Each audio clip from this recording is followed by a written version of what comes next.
number 3 has a lot of stuff going on here.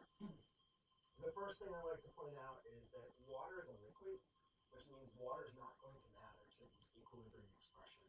In other words, we're not going to have to fill in any numbers after that column. I'm also going to point out that it gives us the initial concentrations of just the reactants. So when we fill in our rice table, we're going to get that that's 0.810, and this is 0.810 as well. And then it gives us the concentration and equilibrium of the product.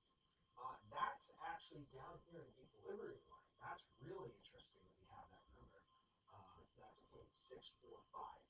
We can assume that the ethyl acetate was 0 at the beginning.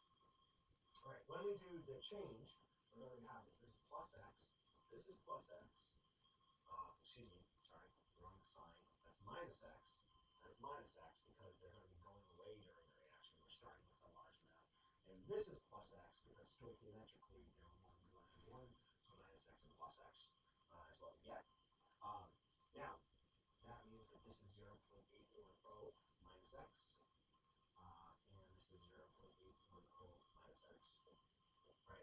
An interesting thing is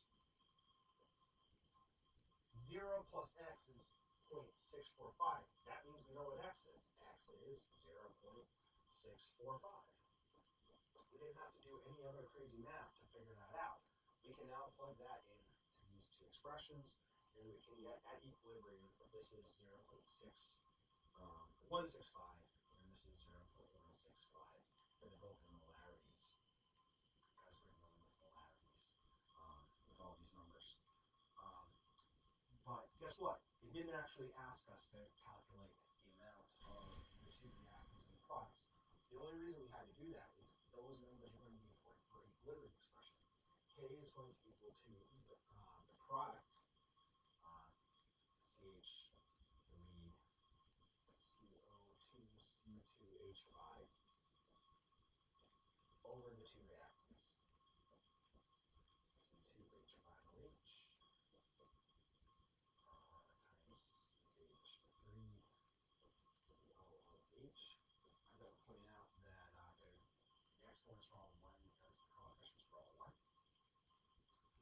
And we know all of those numbers now.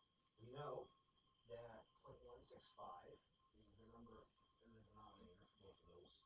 And we know that 0.645 is the number in the numerator.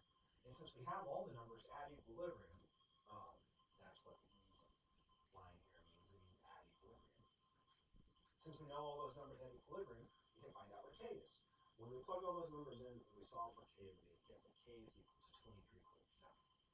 Right. The interesting part of this problem comes down here when we do E.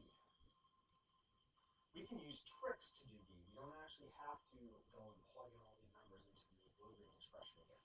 The two tricks that we can figure out is that this is the reverse reaction. And when we get the reverse reaction, we take 1 over K divided by K.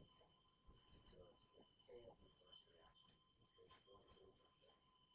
And we also see that the coefficients of everything are 2.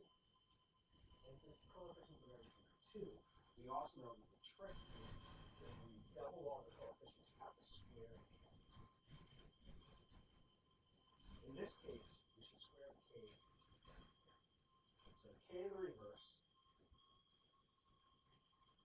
double reaction is going to equal 1 over K squared. All right, so when we plug in 23.7 there, and we square it, and we take the reciprocal, so we get that the new K value of the reaction, the K of the reverse, is equal to 1.78